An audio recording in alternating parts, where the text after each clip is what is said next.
Last year, everyone was talking about the winter arc. It was about locking in for a few months, pushing through September to December, and proving you could stay consistent. But 2025, it's different. It's not just the winter arc. This year, it's being called the Great Lock-In. And it's not about just grinding for a season. It's about making real change that sticks. Today, I want to talk about what that really means, why being realistic is the only way to stay consistent, and how you and I can lock in together this year. If you're new here, my name is Liz, and on this channel, I share my journey of self-discovery, growth, and building the best version of myself while still working a 9 to 5. If you are looking for encouragement and practical ways to stay consistent, you're in the right place. So make sure to subscribe if you are on that journey as well. Okay, although the winter arc might have given us motivation and pushed people to finish the rest of the year strong, for most, once the year came around, a lot of that discipline fell off. But you have the opportunity to make the great lock-in not just another trend, but instead be the identity shift that is required to become the best version of yourself and tap in to your full potential. It's about shifting your mindset from I'm trying this for a few months to this is just who I am now. When you think about it, locking in isn't just a sprint. It's about committing to the long haul, building routines that do not expire when the season changes. For me, this year feels like really stepping into what I've been building. I don't want to be chasing the short burst anymore. I want to create systems that actually last. And that's why I'm here to bring you along, because I know that I am not the only one looking for change that actually sticks this time. Here's the truth that nobody wants to tell you. You have to be realistic to be consistent and make real lifestyle changes. We lose consistency when we set goals that are unrealistic to the life that we are living right now. We go too hard, we go too fast, and then we crash. But when you are honest with yourself about your time, your energy, your habits, you could set goals that are challenging but still doable. That is the key to real change. We are not going to make it complicated over here. So let's go through 3 practical shifts to get us started today. Let's start with setting goals that fit our current life, not your fantasy life. And before you think that I am saying to not dream big, to not be delusional sometimes, to not try and manifest the life that you desire, that is not what I'm saying. What I'm saying is let's be realistic about where we currently are. If I haven't gone to the gym in the last 6 months, then it is not going to be realistic for me to set a goal that I am going to go to the gym 6 times a week for an hour and 30 minutes because that is not where I currently am. Yeah, you might get a burst of motivation. You might do it 1 week, but if it is something that is currently not already in your life, that you haven't built a system for, is it something that you truly are going to be able to sustain? When I say be realistic, I say start off small. I haven't been to the gym in 6 months. Well, let me start off this week with saying I'm going to go to the gym 3 times a week. So I do that the first week. I do that the second week. Now the third week, let me take it up a notch. Let me add 1 more day. Let me add 2 more days, because you know what? I have 2 weeks already in the bag that I proved to myself that I stayed consistent. So let me just add. Be realistic of where you currently are right now. Do not try and set big unrealistic goals. It's going to be harder for you to stay consistent. Set goals that fit your current life, not the fantasy, which leads us perfectly into the next thing. Build habits in layers. You are looking for a full rebrand, an identity shift, becoming the best version of yourself. Well, start off with one thing. What is one thing that you could commit to today that aligns with the version of yourself that you want to be? Do that. Commit to that for a few weeks and then add. What is the second thing? What is the second layer that I could add? Habit stacking. I'm sure you've heard of it. It works. Start off small and build up from there. When you start off small, you are building the foundation and you could just build off of that. It becomes part of your lifestyle. It becomes a part of who you are becoming.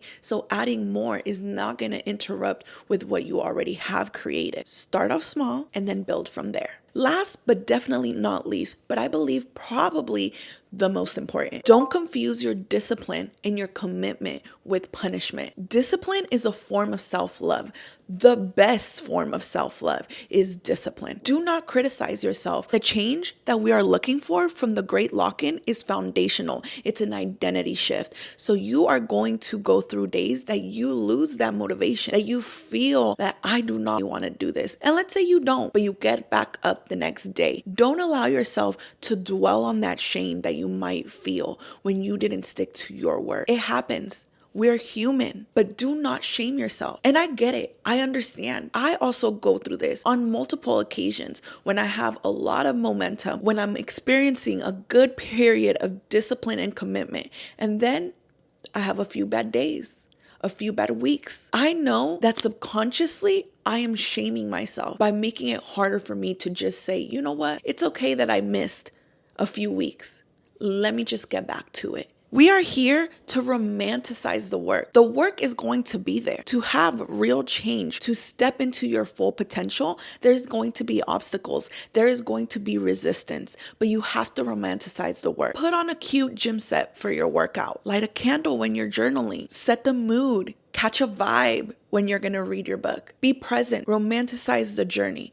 Because I could tell you this, as someone that has accomplished things that I never thought that I could, when I look back at it, the journey was always the best part. When you reach the destination, yes, you celebrate. Yes, you are proud of yourself. But when you look back at it, you realize that the journey was the best part. Seize the moment to romanticize this lock-in because it is going to be the beginning of the real change. Now, we're doing the great lock-in together. And what does that mean for me? I'm waking up early before my 9 to 5 to center myself before I go to my 9 to 5. I'm journaling in the morning and I'm moving my body in the morning. Those are the things that I could do for myself before I go to work. That is part of the great lock-in for me. I've been on this content creation journey for about 2 years now, and I still feel that content creation is something that I'm still trying to implement into my life, into my lifestyle. One of the things that I want to change for it to become part of my identity. Content creation is just something that I do. This is what I do now. This is my dream. Before I started doing YouTube, creating and uploading content and putting it out into the world for almost a decade of wanting to do something and not doing it, I definitely am looking to step into it more, really be part of my identity and not shy away from this is exactly what I want to do.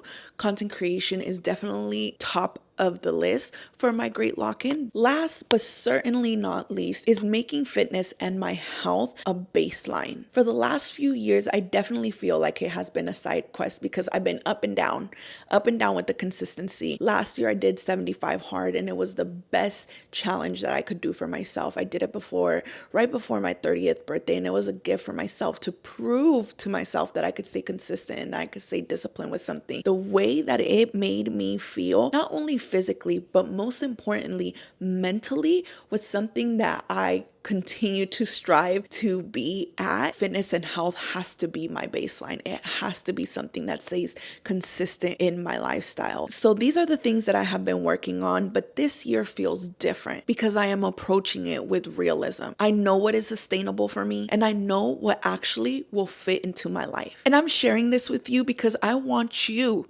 to think about what locking in looks like for you. Not mine, not everyone else. Yours. What are you ready to commit to that's realistic, that's sustainable, and that will actually move your life forward? So many of us are guilty of wanting results overnight, but the great lock-in is realizing that real transformation is built brick by brick. You don't need to go viral. You don't need to have a transformation in 30 days. You don't need to wait for motivation. What you need is realism, consistency, and the belief that the small actions add up. If you stay consistent, you will see change. And that is where the real identity shift happens. So what do you say? Let's make the great lock-in about who you are becoming when no one is watching. I am locking in this year and I want you to join me. Drop in the comments, what is one thing you're locking onto this year? Let's hold each other accountable. We are in this together. I believe in you. Remember, Be realistic to stay consistent. And if you are consistent, you can change your life. I hope that you enjoyed this video. I would love for you to join the community that we are building here on YouTube based on self-love and self-discovery. Please subscribe before you leave. Thank you so much for being here,